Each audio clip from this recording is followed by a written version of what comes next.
অপকর্ম করে তারা, চাঁদাবাজি করে তারা, দুষ্কর্ম করে তারা, চাপিয়ে দেয় বিএনপির উপরে। যাদের বৈধ আয়ের উৎস নেই তাদের মিথ্যা ছাড়া উপায় নেই। এবার আসুন রিয়েলিটি কি তা যাচাই করি। আজকে জামাত ইসলামের ভাইরা বিভিন্ন জায়গায় বিভিন্ন লুটপাটের মধ্যে লিপ্ত হয়ে গেছেন। বালু মহল দখল, পাথর মহল দখল, আর নাম হচ্ছে সব বিএনপি। কোরআনের আলো ঘরে ঘরে জ্বালো, আর এই কাজ আপনারা চালাতে থাকবেন, এদিকে কোরআনের আলো জ্বলবে। আমি কে ডাকছে কে না ডাকছে সেটা আমার জানার বিষয় নয়। আমার নেতৃত্বে এই বাজার চলবে। আজকের পর থেকে আমি জাহাঙ্গীর যতদিন বেঁচে থাকবো ততদিন পর্যন্ত এই বাজার আমার নেতৃত্বে চলবে। আজকের থেকে আপনারা খাজনা দেওয়া শুরু করবেন। এই ঘটনাটি ঘটেছে গাজীপুর জেলায়।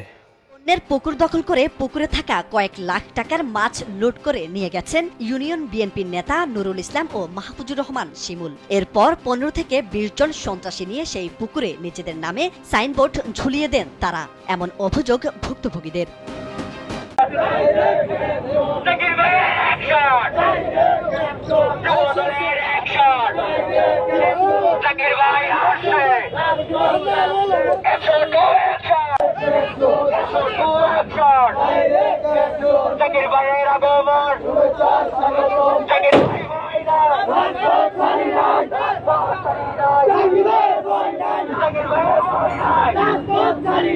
ছাত্রদল যে চাঁদাবাজি করে সেটাও তো আন্তর্জাতিকভাবে স্বীকৃত। আমি উদাহরণ দিই, আপনাদের আমলনামাও আছে, সবার আমলনামা নিয়ে আজকে হাজির হয়েছে। চাঁদাবাজির অভিযোগে ছাত্রদল নেতা কারাগারে। 29 জানুয়ারি এক দুবাই প্রবাসী বাড়িতে গিয়ে তার 8ম শ্রেণী পড়ুয়া মেয়ের নামে মিথ্যা অপবাদ দিয়ে তার স্ত্রীর কাছ থেকে চাঁদা দাবি করে ছাত্রদল নেতা।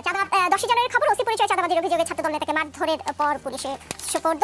পুলিশের ভয় দেখিয়ে চাঁদা আদায়ের অভিযোগ রাবি ছাত্রদল নেতার বিরুদ্ধে। 12 ডিসেম্বরের খবর, রড স্ট্যান্ড দিয়ে মারধর পুলিশের হাতে তুলে দেওয়ার ভয় দেখিয়ে ছাত্রলীগের সাবেক নেতার কাছ থেকে চাঁদা আদায়ের অভিযোগ উঠেছে রাজশাহী বিশ্ববিদ্যালয়ের শাখা ছাত্রদলের নেতাকর্মীর বিরুদ্ধে। আরও আছে, অপেক্ষা করেন। পুলিশ পরিচয় নিখোঁজ 2 জনকে উদ্ধার করে চাঁদা দাবি পিটিয়ে ছাত্রদল নেতাকে পুলিশের সোপর্দ। দিনাজপুরের লোকজন আরও খুঁজলে হয়তো আরও পাওয়া যাবে। এই কথা আমি সাথে করে নিয়ে এসেছি। তাহলে আপনাদের চাঁদাবাজিও তো আন্তর্জাতিক